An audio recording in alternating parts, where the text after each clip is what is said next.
के रामलीला मैदान में ओल्ड पेंशन स्कीम लागू करने को लेकर जो भीड़ थी, जो हुजूम थी दोस्तों, वो देखते बनता था। लाखों में भीड़ थी दोस्तों। अपने पूरे स्क्रीन पर देखिए जिस तरह का हुजूम वहां पर इकट्ठा हुआ, मगर इसकी सुगबुगाहट आप बिकाऊ गोदी मीडिया में कहीं नहीं देखेंगे दोस्तों। कायदे से कल रविवार के दिन इन तस्वीरों को सभी जगह पर होना चाहिए था। तमाम न्यूज चैनल्स को डिबेट करना चाहिए था, मगर लगभग सारे चैनल्स खामोश रहे, दो चैनल्स को छोड़ के। और वहां पर भी चैनल्स ने वो कवरेज नहीं किया।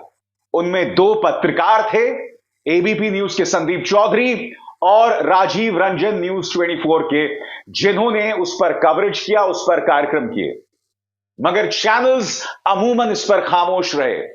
यह भीड़ देखते बनती थी दोस्तों। मैं आपको बतलाना चाहूंगा कि इस भीड़ के साथ कांग्रेस के नेता, आम आदमी पार्टी के नेता, किसान नेता राकेश टिकैत भी वहां मौजूद थे। उन्होंने उनकी आवाज के साथ अपनी आवाज मिलाई। आंदोलनकारी कह रहे हैं जब कांग्रेस अपनी सरकारों में ओल्ड पेंशन स्कीम लागू कर सकती है तो केंद्र सरकार क्यों नहीं कर सकती। आंदोलनकारी कह रहे हैं कि बहुत जरूरी हो जाता है कि केंद्र सरकार इसे लागू करे, फिर राज्य सरकारों पर दबाव नहीं होगा इसे लागू करने के लिए। मगर क्या केंद्र सरकार उनकी बात सुनेगी? क्या प्रधानमंत्री नरेंद्र मोदी इस भीड़ की बात सुनेंगे? क्या गोदी मीडिया इनकी आवाज उठाएगी? दोस्तों, आपको समझना पड़ेगा, इससे पहले जब भी आंदोलन होता था तब क्या होता था। इस भीड़ पर गोदी मीडिया क्यों खामोश है? इस भीड़ पर भारतीय जनता पार्टी के नेता क्यों कुछ नहीं कह रहे हैं? आपको इस बात पर गौर करना पड़ेगा दोस्तों। सबसे पहली बात याद कीजिए, शाहीन बाग आंदोलन, उसके बाद किसान आंदोलन। इन दोनों आंदोलनों में क्या हुआ था आपको याद होगा। झूठ का सहारा लिया गया शाहीन बाग की औरतों को बदनाम करने के लिए। हमारे किसान सिंघू और टीकरी बॉर्डर पहुंचे भी नहीं थे, उन्हें खालिस्तानी आतंकवादी बताया जाने लगा। यह बताया जाने लगा कि देश के दुश्मन अर्बन नक्सल जो हैं इसके पीछे हैं। सब कुछ झूठा साबित हुआ।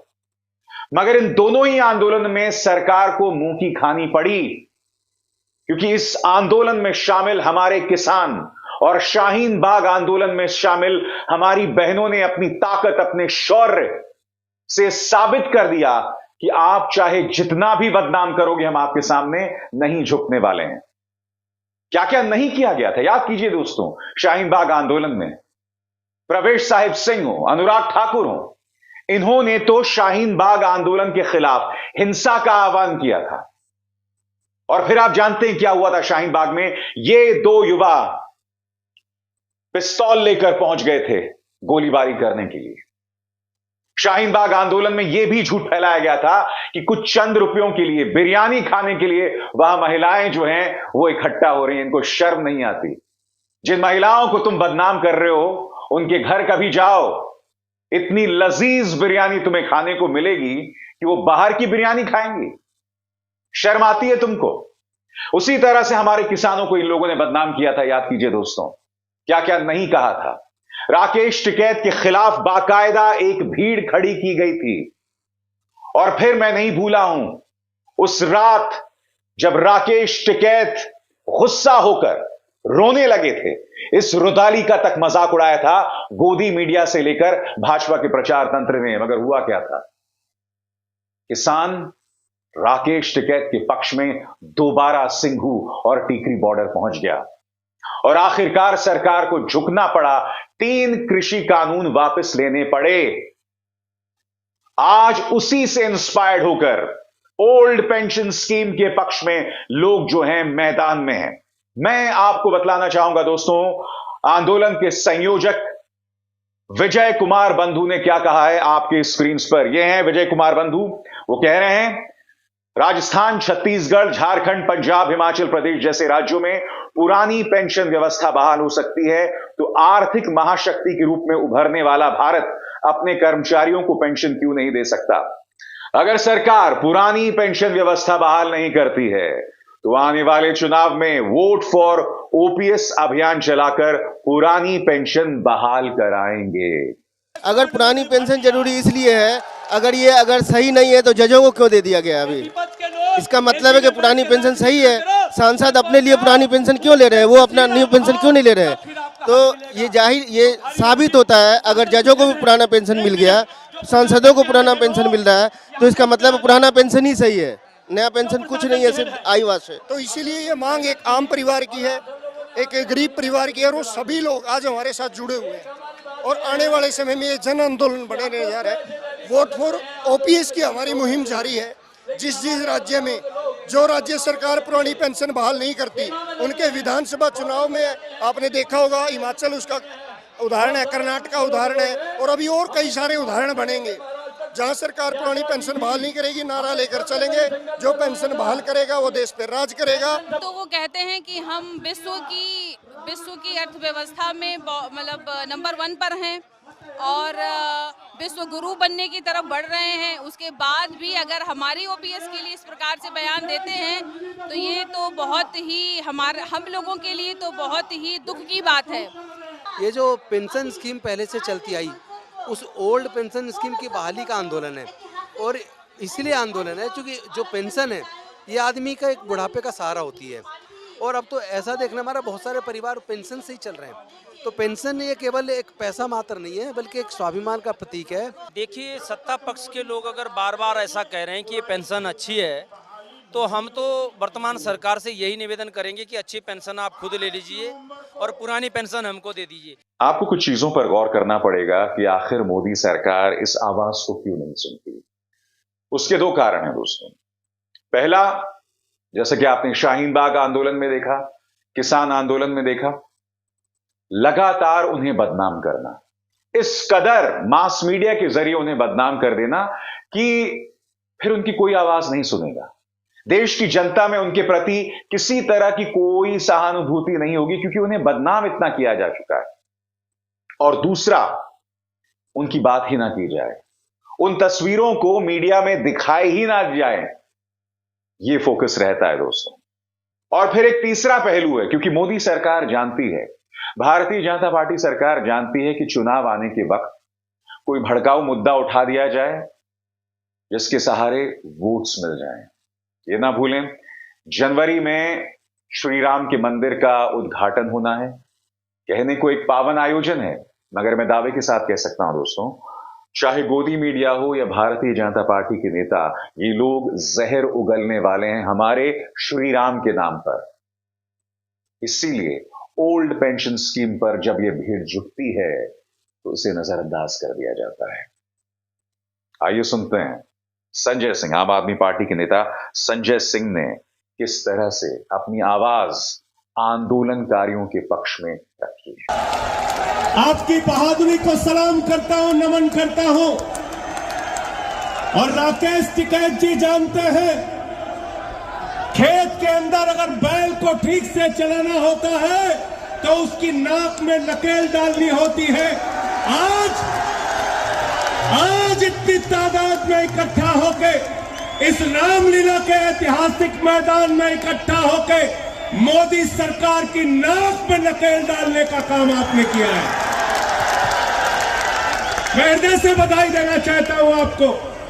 और इसी मंच पे दिल्ली के मुख्यमंत्री अरविंद केजरीवाल जी आए थे, उन्होंने कहा था जहां हमारा शासन वहां पुरानी पेंशन, और दिल्ली की विधानसभा में ओल्ड पेंशन की स्कीम बहाली की गई, और पंजाब के अंदर वहां की कैबिनेट ने ओल्ड पेंशन स्कीम को मंजूरी दी।